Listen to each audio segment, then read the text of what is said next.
الرحمن الرحیم۔ حضرت ابو امامہ رضی اللہ عنہ سے روایت ہے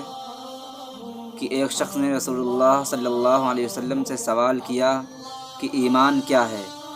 آپ صلی اللہ علیہ وسلم نے ارشاد فرمایا، جب تم کو اپنے اچھے عمل سے خوشی ہو اور اپنے برے کام پر رنج ہو تو تم مومن ہو۔ حضرت ابو امامہ رضی اللہ عنہ سے روایت ہے کہ ایک شخص نے رسول اللہ صلی اللہ علیہ وسلم سے سوال کیا کہ ایمان کیا ہے؟ آپ صلی اللہ علیہ وسلم نے ارشاد فرمایا، جب تم کو اپنے اچھے عمل سے خوشی ہو اور اپنے برے کام پر رنج ہو تو تم مومن ہو۔ حضرت عباس بن عبد المطلب رضی اللہ عنہ سے روایت ہے کہ انہوں نے رسول اللہ صلی اللہ علیہ وسلم کو یہ ارشاد فرماتے ہوئے سنا، ایمان کا مزہ اس نے چکھا اور ایمان کی لذت اسے ملی جو اللہ تعالیٰ کو رب، اسلام کو دین اور محمد صلی اللہ علیہ وسلم کو رسول ماننے پر راضی ہو جائے۔ حضرت عباس بن عبد المطلب رضی اللہ عنہ سے روایت ہے کہ انہوں نے رسول اللہ صلی اللہ علیہ وسلم کو یہ ارشاد فرماتے ہوئے سنا، ایمان کا مزہ اس نے چکھا اور ایمان کی لذت اسے ملی جو اللہ تعالیٰ کو رب، اسلام کو دین اور محمد صلی اللہ علیہ وسلم کو رسول ماننے پر راضی ہو جائے۔ فائدہ: اس حدیث کا مطلب یہ ہے کہ اللہ تعالیٰ کی بندگی اور اسلام کے مطابق عمل اور حضرت محمد صلی اللہ علیہ وسلم کی اطاعت اللہ تعالیٰ اور ان کے رسول اللہ صلی اللہ علیہ وسلم اور اسلام کی محبت کے ساتھ ہو۔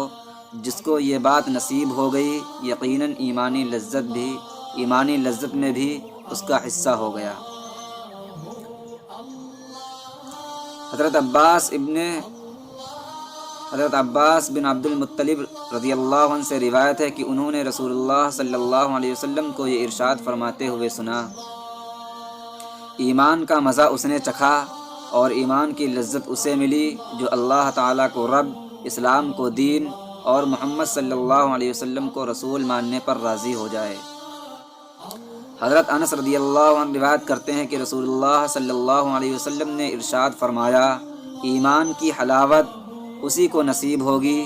جس میں 3 باتیں پائی جائیں گی،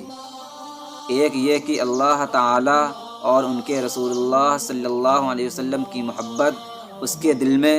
سب سے زیادہ ہو، دوسرے یہ کہ جس شخص سے بھی محبت ہو صرف اللہ تعالیٰ ہی کے لیے ہو، تیسرے یہ کہ ایمان کے بعد کفر کی طرف پلٹنے سے اس کو اتنی نفرت اور ایسی اذیت ہو جیسے کہ آگ میں ڈالے جانے سے ہوتی ہے۔ حضرت انس رضی اللہ عنہ سے روایت ہے کہ رسول اللہ صلی اللہ علیہ وسلم نے ارشاد فرمایا، ایمان کی حلاوت اسی کو نصیب ہوگی جس میں 3 باتیں پائی جائیں گی، ایک یہ کہ اللہ تعالیٰ اور ان کے رسول اللہ صلی اللہ علیہ وسلم کی محبت اس کے دل میں سب سے زیادہ ہو، دوسرے یہ کہ جس شخص سے بھی محبت ہو صرف اللہ تعالیٰ ہی کے لیے ہو، تیسرے یہ کہ ایمان کے بعد کفر کی طرف پلٹنے سے اس کو اتنی نفرت اور ایسی اذیت ہو جیسے کہ آگ میں ڈالے جانے سے ہوتی ہے۔ میرے محترم بزرگوں، دوستو، اس حدیث کے اندر بتایا گیا کہ جس شخص سے بھی محبت ہو صرف خالص اللہ تعالیٰ کے لیے ہو، لیکن آج کل ہم مسلمانوں کا حال یہ ہے کہ جس کے پاس پیسے ہوتے ہیں ہم لوگ اسی سے محبت کرتے ہیں، جس کے پاس کوئی پوا کوئی سورس ہوتا ہے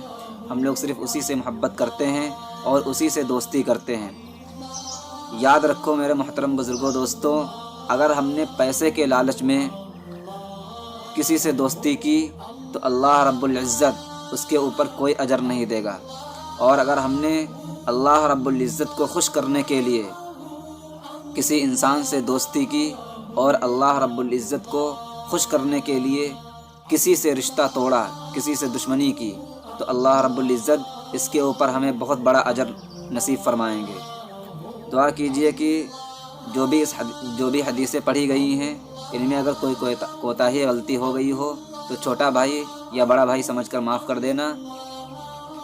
باقی السلام علیکم ورحمۃ اللہ وبرکاتہ۔